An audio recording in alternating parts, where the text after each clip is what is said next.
दोस्तों, क्या आपने कभी यह सोचने का प्रयास किया है कि जो भी आप चाहते हैं, आपका मन उसका उल्टा ही काम क्यों करता है?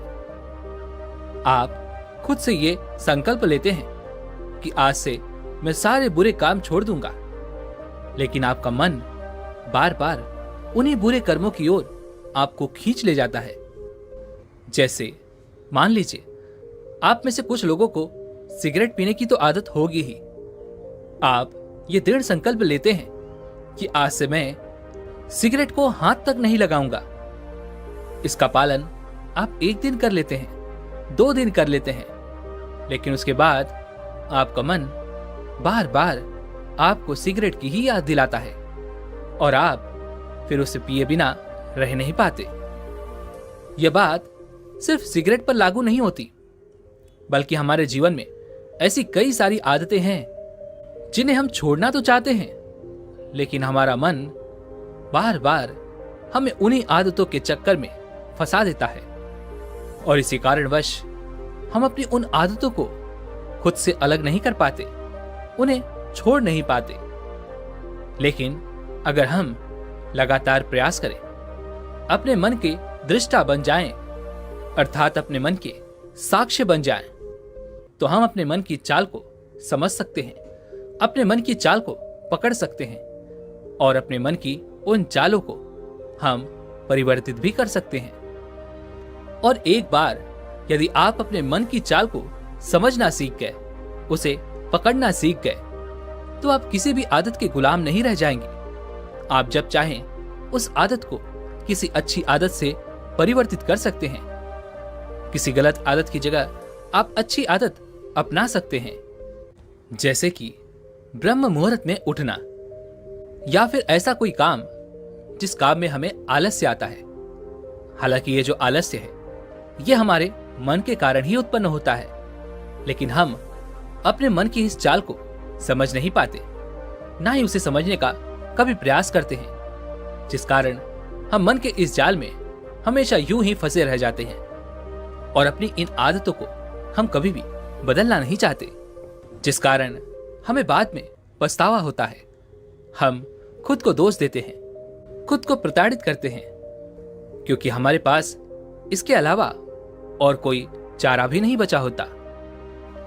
तो आज की जो बहुत कहानी मैं आपको सुनाने जा रहा हूं, इस कहानी के माध्यम से आप ये समझ सकते हैं क्यों हमारा मन हमें अपने आलस्य के इस जाल में फंसा कर रखता है, क्यों हम अपने मन के इस जाल को समझ नहीं पाते, क्यों हम इसे पकड़ नहीं पाते और क्यों हम अपने मन के इस जाल में निरंतर फंसे रहते हैं और यहां से निकलने का हम प्रयास तक नहीं करते।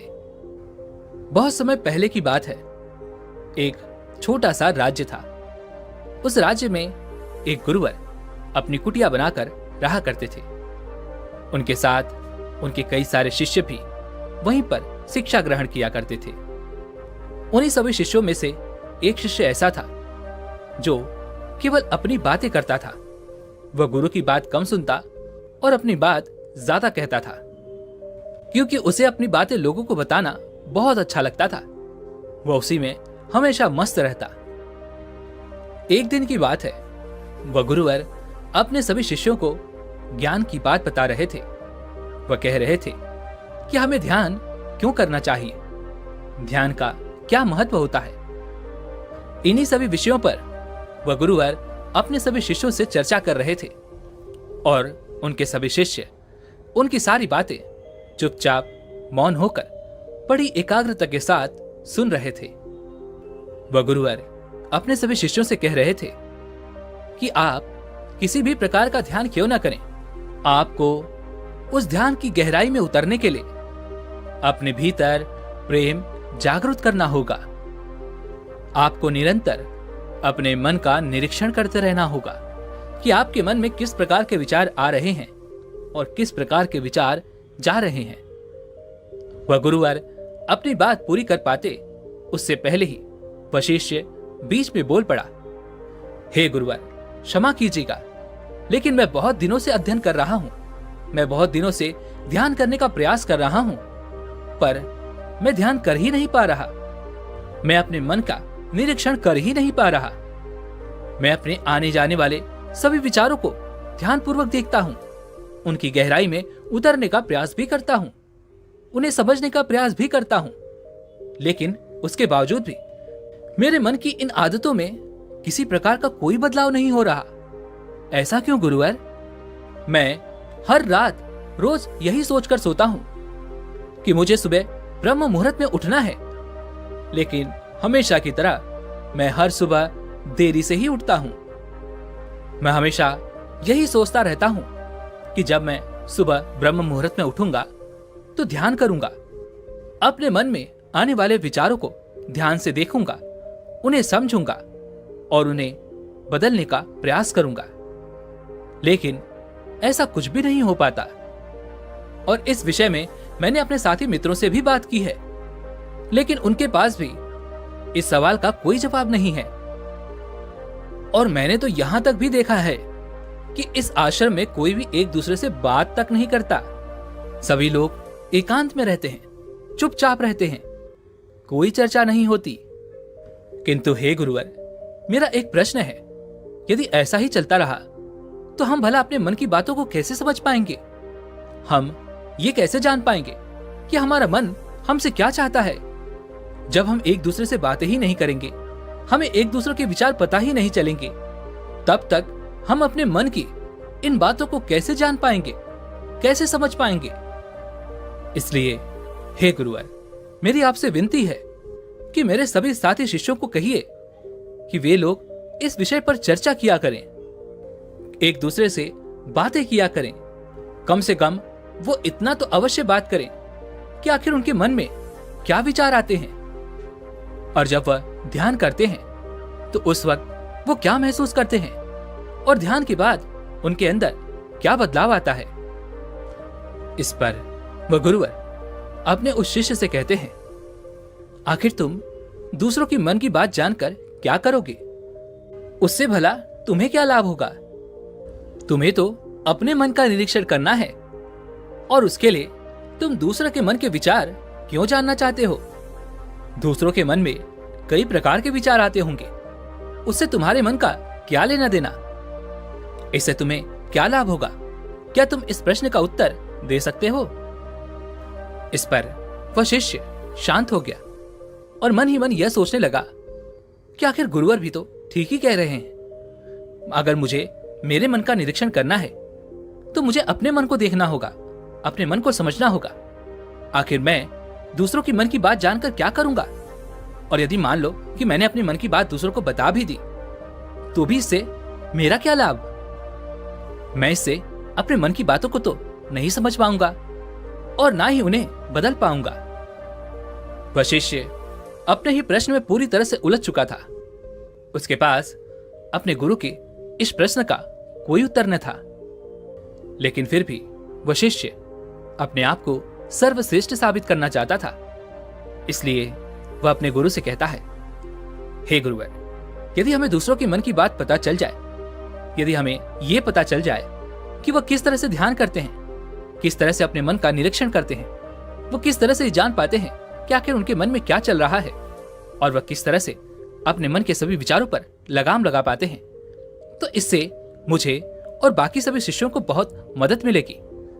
जब भी हम ध्यान करने बैठेंगे तो हम भी उसी प्रकार ध्यान कर पाएंगे, उसी प्रकार मन का निरीक्षण कर पाएंगे और उसी प्रकार मन के सभी विचारों पर लगाम लगा पाएंगे। इससे ना केवल मेरा बल्कि यहाँ पर उपस्थित सभी शिष्यों का बहुत फायदा होगा।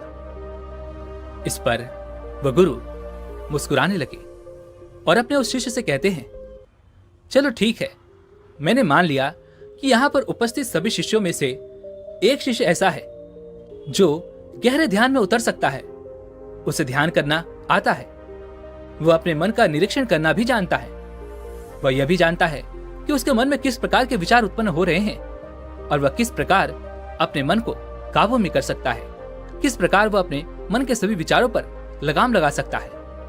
और मान लो कि उसने तुम्हें यह सब बता भी दिया, तो तुम यह सब जानकर क्या गहरे ध्यान में उतर पाओगे? यदि तुम ऐसा सोचते हो तो तुम सबसे बड़े मूर्ख हो, क्योंकि यदि तुम इस प्रकार की प्रक्रिया करोगे तो तुम अपने ही मन के बनाए हुए जाल में बुरी तरह से फंस जाओगे और फिर वहां से निकलना तुम्हारे लिए नामुमकिन हो जाएगा।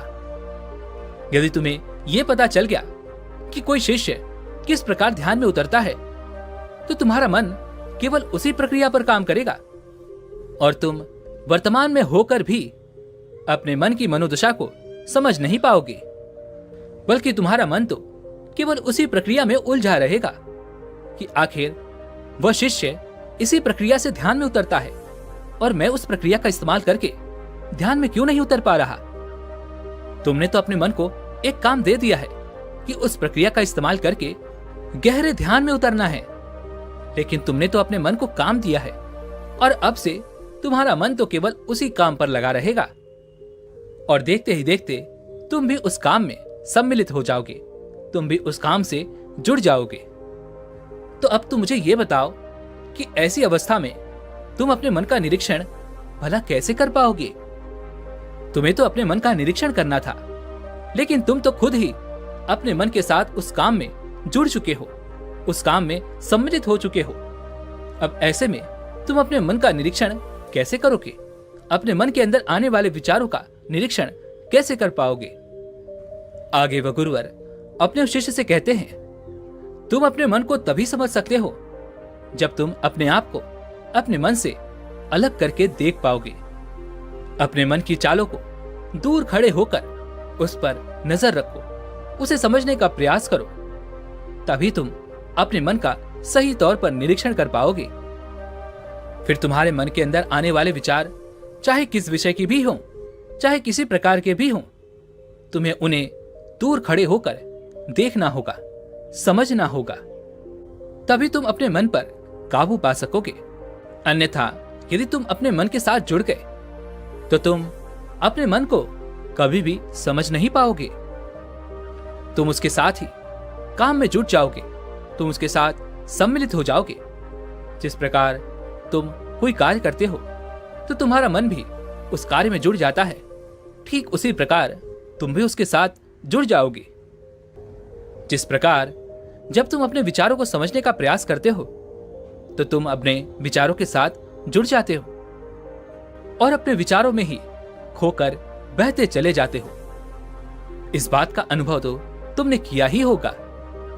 इस पर वह शिष्य तुरंत ही हाँ में सर हिलाते हुए कहता है, हे गुरुवर, आप सही कहते हैं। जब भी मैं ध्यान करने बैठता हूं, जब भी मैं यह सोचकर बैठता हूं कि मैं आज अपने मन का निरीक्षण करूंगा, अपने मन के अंदर आने वाले सभी विचारों को देखूंगा, तो मैं देखते ही देखते अपने उन विचारों में खो जाता हूं, उसमें बहता हुआ चला जाता हूं। और कुछ समय बाद जब मुझे यह ध्यान आता है कि मैं तो अपने मन के सभी विचारों का निरीक्षण करने बैठा था, तब मैं वापस एक बार यह कोशिश करता हूं कि मैं अपने मन के सभी विचारों का निरीक्षण कर पाऊं, उन्हें देख सकूं, उनका दृष्टा बन जाऊं। लेकिन देखते ही देखते कुछ ही समय के बाद मैं एक बार फिर से अपने सभी विचारों में खो जाता हूं और इसी प्रकार फिर एक बार बहता हुआ कहीं और चला जाता हूं। तभी वह गुरुवर अपने सभी शिष्यों से कहते हैं, जिस प्रकार एक क्रोधित व्यक्ति अपने क्रोध का निरीक्षण नहीं कर पाता, अपने क्रोध को समझ नहीं पाता, अपने क्रोध को देख नहीं पाता और वह अपने उन विचारों के साथ जुड़ जाता है, वह अपने गुस्से को ही अपना अस्तित्व मानने लगता है। और यही कारण है कि वह यह कभी नहीं देख पाता कि वह क्रोध आखिर उसके जीवन पर क्या प्रभाव डाल रहा है और उसका क्रोध उसके मन को किस प्रकार प्रभावित कर रहा है। और जब वह क्रोध से बाहर आएगा तब उसे अपनी बातों पर पछतावा होगा, अपने किए हुए पर पछतावा होगा, लेकिन फिर भी वह अपने मन की इस जाल को समझ नहीं पाएगा, वह अपने मन की इस चालाकी को देख नहीं पाएगा, क्योंकि उसके पास यह कला है ही नहीं कि वह अपने आप को अपने क्रोध से अलग करके यह देख पाए, यह समझ पाए कि क्रोध उसके जीवन पर, उसके मन पर किस प्रकार प्रभाव डाल रहा है। और इसी चीज के लिए तरह तरह के अभ्यास बने हुए हैं, ताकि तुम उसके निरंतर अभ्यास से अपने आप को अपने मन से अलग करके यह देख पाओ, यह समझ पाओ कि तुम्हारा मन तुम्हें किस तरह से अपने जाल में फंसा रहा है और तुम किस तरह से उसके बुने हुए जाल में फंसते चले जा रहे हो।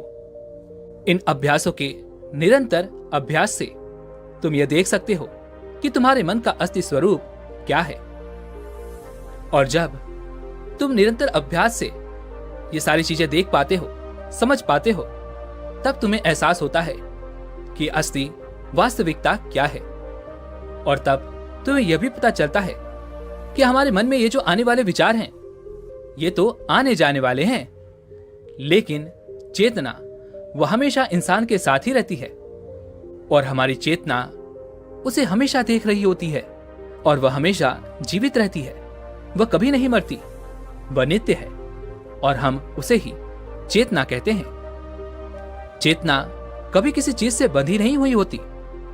जितना तुम्हारा होश है, दूसरी चीजों को उनके स्वरूप में देख पाने की कला तुम्हें तुम्हारी चेतना से ही मिलती है। जितनी प्रकार की तुम्हारी चेतना होगी, उतनी ही अच्छे तरीके से तुम सभी चीजों को खुद से अलग करके देख पाओगे, समझ पाओगे और उनका निरीक्षण करने में सक्षम हो पाओगे। इसलिए अपनी चेतना को मजबूत बनाओ, अपनी चेतना को ऊपर उठाने का काम करो, ताकि तुम अपनी चेतना से किसी भी चीज का असली स्वरूप देख पाओ, समझ पाओ और उसका निरीक्षण कर पाओ। इस पर वशिष्ठ कहता है, हे गुरुवर, आप बार बार चेतना के स्तर को ऊपर उठाने की बात कर रहे हैं, तो इसके लिए तो हमें हमेशा होश में रहना होगा और हम अधिकांश समय तो होश में रह ही नहीं पाते। तो हमें हमेशा होश में रहने के लिए क्या करना होगा? इस पर वह गुरुवर कहते हैं, तुम्हें अपनी चेतना के स्तर को ऊपर उठाने के लिए मौन रहना सीखना होगा। चुप होकर तुम अपने आप को, अपने मन को, अपने अंदर आने वाले सभी विचारों को देख सकते हो, समझ सकते हो, अपने सारे अनुभवों का अनुभव कर सकते हो। तब तुम्हें इस बात का भी पता चलता है कि तुम्हारे अनुभव आते हैं और तुम्हारे अनुभव चले जाते हैं। यह अनित्य हैं, वह हमेशा हमारे साथ नहीं रहते, लेकिन हमारा मन हमेशा उन्हीं अनुभवों को पकड़ कर रखता है। जैसे कि जब हमारे मन को कोई अच्छा अनुभव होता है या कोई खुशी मिलती है, तो हमारा मन बार बार उसी खुशी को पाने का प्रयास करता है, उसी अनुभव को पाना चाहता है। और इसी कारणवश हमारी चेतना हमारे मन के अधीन हो जाती है, उसकी गुलाम बन जाती है। और कुछ ऐसा ही हाल एक सिगरेट पीने वाले का भी होता है, एक दारू पीने वाले का भी होता है और उन सभी का भी होता है जो किसी न किसी बुरी आदत का शिकार है। उन सभी की चेतनाएं उनके मन की गुलाम है और इसी कारणवश वो अपनी इस आदत से छुटकारा नहीं पा पाते। किंतु यदि तुम अपनी चेतना को अपने मन की इस गुलामी से आजादी दिलाना चाहते हो, तो तुम्हें मौन रहना सीखना होगा, तुम्हें चुप रहना सीखना होगा। जब हम मौन रहते हैं तो हमारे मन में विचारों की संख्या कम होने लगती है। हम दूसरों की बातें ध्यानपूर्वक सुन पाते हैं, समझ पाते हैं और उन पर विचार भी कर पाते हैं, कौन सी बात सही है और कौन सी बात गलत। जिस प्रकार तुम बार बार मेरी बातों को काटकर अपनी बातें कहने का प्रयास कर रहे हो, यह अच्छी बात नहीं है। यदि तुम अपनी चेतना को अपने मन के इस जाल से निकालना चाहते हो, उसे अगले स्तर तक ले जाना चाहते हो, तो तुम्हें अपने मन को खाली करना सीखना होगा। जब तुम अपने मन को खाली करोगे, तब तुम्हें अपनी चेतना का असली स्वरूप दिखाई देगा और तब तुम अपनी चेतना की शक्ति को पहचान पाओगे। और तभी तुम्हें इस बात का भी एहसास हो जाएगा कि तुम किस प्रकार से अपनी चेतना को अगले स्तर तक ले जा सकते हो और किस प्रकार से हम हमेशा चैतन्य रह सकते हैं, क्योंकि चैतन्य ही हमारा असली स्वरूप है। लेकिन हम आजकल की इस जीवन में उसे भूल चुके हैं। हम अपने मन के अधीन हो चुके हैं और अपनी चेतना को अपने मन के हवाले कर चुके हैं। इसलिए तुम्हें चुप रहना सीखना होगा, शांत रहना सीखना होगा, अपनी चेतना को अपने मन से छुटकारा दिलाना होगा। और यह तुम चुप रहकर ही कर सकते हो। अपने मन के विचारों को देखना शुरू करो, और उसके अनुभवों को महसूस करना शुरू करो। जब तुम अपने मन के साक्षी हो जाते हो तो तुम अपने मन के दृष्टा हो जाते हो, उसे देखने वाले हो जाते हो। तब तुम्हें पता चलता है कि तुम्हारे मन में किस प्रकार के विचार आ रहे हैं और किस प्रकार के विचार जा रहे हैं। तुम ये भी देख पाते हो कि जब हमारे मन में एक विचार आता है तो दूसरा विचार चला जाता है, और जब दूसरा जाता है तो तीसरा आता है। इस प्रकार जिस तरह सड़क पर भीड़ चल रही होती है, जहां एक आदमी जाता है तो दूसरा आता है, और जब दूसरा जाता है तो तीसरा आता है, और यह प्रक्रिया इसी प्रकार अनंत देर तक यूं ही चलती रहती है। ठीक इसी प्रकार हमारे मन की भूमि पर भी इसी प्रकार विचार आते और जाते रहते हैं, लेकिन धीरे धीरे हम उनसे जुड़े नहीं हैं, क्योंकि हम अपने मन के दृष्टा बने हुए हैं, हम अपने मन के साक्षी बने हुए हैं। हम तो केवल यह देख रहे हैं कि कौन सा विचार आ रहा है और कौन सा विचार जा रहा है, और देखते देखते धीरे धीरे हमारे मन के सारे विचार खत्म होने लगते हैं और हमारा मन पूरी तरह से खाली हो जाता है। हमारे मन की भूमि पूरी तरह से साफ और स्वच्छ हो जाती है। तब उस वक्त हमें पहली बार यह एहसास होता है कि चैतन्य होना कैसा लगता है। चैतन्य की शक्ति को हम पहचान पाते हैं। तब हम पहली बार चैतन्य का असली स्वरूप देख पाते हैं, और उसके लिए बस हमें मन की उस भूमि से कुछ खरपतवार को हटाना है। उसके लिए हमें कोई बहुत मेहनत नहीं करनी है, बस हमें अपने विचारों को देखते रहना है। किस प्रकार एक विचार आ रहा है तो दूसरा विचार जा रहा है। बस इसी प्रक्रिया को हमें लगातार देखते रहना है, उसका निरंतर अभ्यास करते रहना है, अपने मन का दृष्टा बने रहना है, और देखते ही देखते सारे विचार एक एक करके विलीन होते चले जाएंगे। लेकिन इसके लिए हमें चुप रहकर अभ्यास करना बहुत आवश्यक है। चुप रहकर तुम्हें अपने विचारों का आत्मनिरीक्षण करना होगा, अपने मन की भावनाओं को समझना होगा। तुम्हें देखना होगा कि जब तुम्हें क्रोध आता है तब तुम कैसा महसूस करते हो। तुम्हें खुशी होती है या फिर दुख, या फिर किसी से घृणा होती है। जब हम भावनाओं के अधीन हो जाते हैं और हमारा मन अति उत्तेजित हो जाता है तो हम उत्तेजना की वजह से उन भावनाओं को अलग होकर देख नहीं पाते। लेकिन अगर हम उत्तेजित ना हो और शांत होकर चुप रहकर अपने मन की सभी भावनाओं को देखने का प्रयास करें, उसे समझने का प्रयास करें, उसे जानने का प्रयास करें, तब हमें अपने मन का वास्तविक रूप देखने को मिलता है। तब हम उसे असली तौर पर समझ पाते हैं, जान पाते हैं, और तब हमें इस बात का भी एहसास हो जाता है कि कोई भी भाव सदा के लिए नहीं है।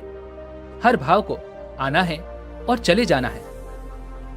जिस प्रकार हमारे जीवन में खुशियां जाती हैं तो दुख आता है, दुख जाता है तो खुशियां आती हैं, ठीक उसी प्रकार हमारे मन के भाव भी होते हैं। जहां पर एक भाव उत्पन्न होता है तो उसके खत्म होने पर हमारे मन में दूसरा भाव भी उत्पन्न होता है।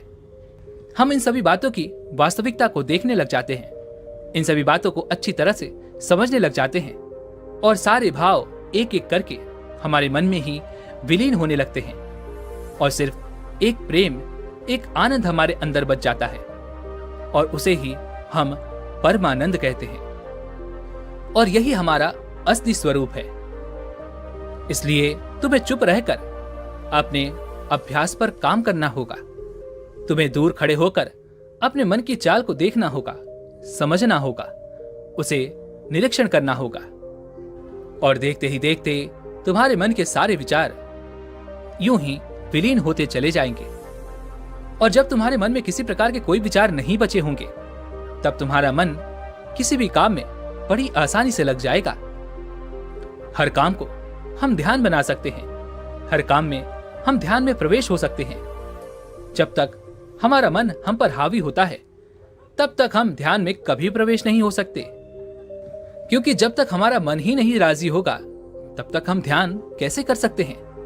इसलिए सबसे पहले हमारे मन का राजी होना अति आवश्यक है। और यह प्रक्रिया हर एक काम में लागू होती है। लेकिन एक बार हमारे मन के सारे विचार विलीन हो जाते हैं तो हम किसी भी कार्य में पूरे मन लगाकर किसी भी कार्य को पूरा कर सकते हैं और हर काम में ध्यान लगा सकते हैं, और ध्यान ही हमारा असली स्वरूप बन जाता है और फिर वही हमारी चेतना भी बन जाती है। यह सब सुनकर वहां पर उपस्थित सारे शिष्य बड़े प्रसन्न हुए और वे सभी मुस्कुरा रहे थे। तभी उन गुरुवर ने अपने सभी शिष्यों को चेतावनी देते हुए कहा, यहाँ पर उपस्थित सभी शिष्य जो इस समय प्रसन्न हो रहे हैं, यह भी उनके मन का एक भाव है जिस कारण वो प्रसन्न हो पा रहे हैं, हंस रहे हैं। लेकिन हर वक्त हर समय तुम्हें ये सारी बातें सुनने और समझने को नहीं मिल पाएंगी और उस वक्त तुम अपने आप को बहुत क्षीण महसूस करोगे और उस वक्त तुम प्रसन्न नहीं रह पाओगे। इसलिए यदि तुम्हें असली आनंद की खोज है, ऐसी प्रसन्नता तुम सदैव के लिए हासिल करना चाहते हो जो कभी ना मिटे, तो तुम्हें शांत होकर, मौन होकर, भावना रहित होकर अपने विचारों और अपनी भावनाओं को देखना शुरू करना होगा।